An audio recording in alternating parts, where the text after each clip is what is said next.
অনেক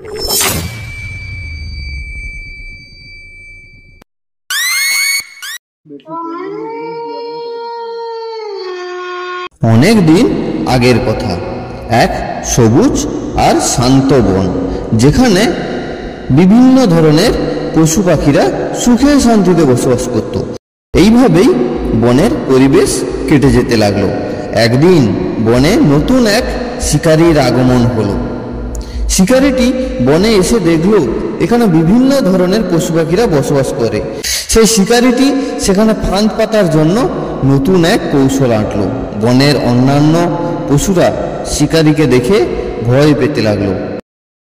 তোমরা কি শুনেছো, বনে এক নতুন শিকারী এসেছে, তার ফাঁদগুলো নাকি খুবই বিপজ্জনক। আমি শুনেছি আমার এক বন্ধু অল্পের জন্য তার ফাঁদে আটক হয়ে যাচ্ছিল। আমাদের এখন সাবধানে থাকতে হবে। ওই শিকারীরা আমাদের মতন নিরীহ পশুদের জীবন কেড়ে নিতে আসে। কিন্তু ধূসর কোথায়? সে তো খুব চালাক। সে কোনো একটা উপায় বের করবে নিশ্চয়ই আমাদের জন্য। আমি থাকতে তোমাদের কোনো চিন্তা নেই। শিকারের ফাঁদ আমার পাশে কিছুই না। আমিও দেখিয়ে দেব বনের পশুদের সঙ্গে লড়াই করা কতটা কঠিন। ধূসর, তুমি একটু বেশি সাহস দেখিও না। আমি শুনেছি শিকারী খুব চালাক। চালাক? আরে বাবা, এই বনে আমার থেকে আর কেউ চালাক নেই। তোমরা শুধু দেখে যাও ওই শিকারের কি হাল করি আমি।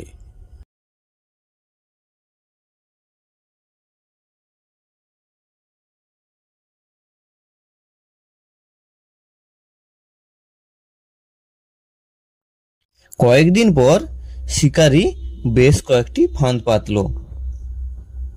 ধূসর প্রত্যেক দিন সকালে সেগুলোর আশেপাশে ঘুরে ঘুরে দেখত আর অন্যান্য পশুদের বলতো কিভাবে ফাঁদগুলো এড়িয়ে যেতে হয়।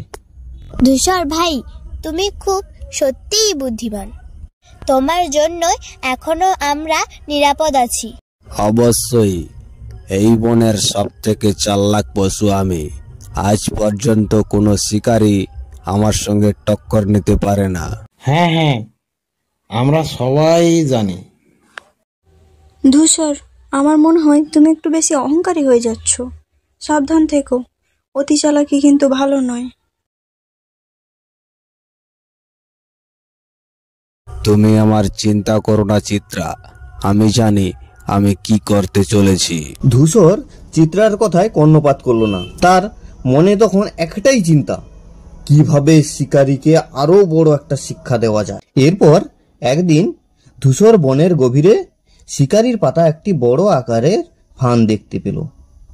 ফাঁদটি একটি গভীর গর্তের ওপর পাতা ছিল এবং খুব মজবুত করে তৈরিও করা হয়েছিল। ধূসর মনে মনে সেটি দেখলো আর হাসলো। শিকারী তো খুব বুদ্ধিমান মনে হচ্ছে, কিন্তু ও জানে না তার এই ফাঁদ তার জন্য কাল হয়ে দাঁড়াবে। আজ আমি ওটা চুরি করে নিয়ে পালাবো। পরের দিন রাতে শিয়াল মশাই চুপি চুপি ফাঁদের কাছে গেল। সে ভাবলো পুরো ফাঁদটাই যদি নিয়ে পালিয়ে যাই তাহলে কেমন হয়। তাহলে শিকারী ভাববে কার সাথে বেটা লাগতে এসছে। ধূসরকে তো দেখতে পাচ্ছি না। সে কি শিকারীর ফাঁদের আশেপাশে ঘুরতে গেছে? উফ, আমার ভয় হচ্ছে। সে যেভাবে অহংকারী হয়ে উঠেছিল তাতে কোনো বিপদও হতে পারে। সেই সময় বানর ভাইয়া গাছের উপর থেকে চেঁচিয়ে উঠে বলল, ওহো না, তোমরা সবাই শীঘ্রই আসো। তারা দৌড়ে বানরের কাছে গেল এবং যা দেখলো তাতে তাদের চোখ কপালে উঠল। তারা দেখলো শিকারী সেই বড় ফাঁদে শিয়াল ভাইয়া আটকে পড়েছে এবং ছটফট করছে।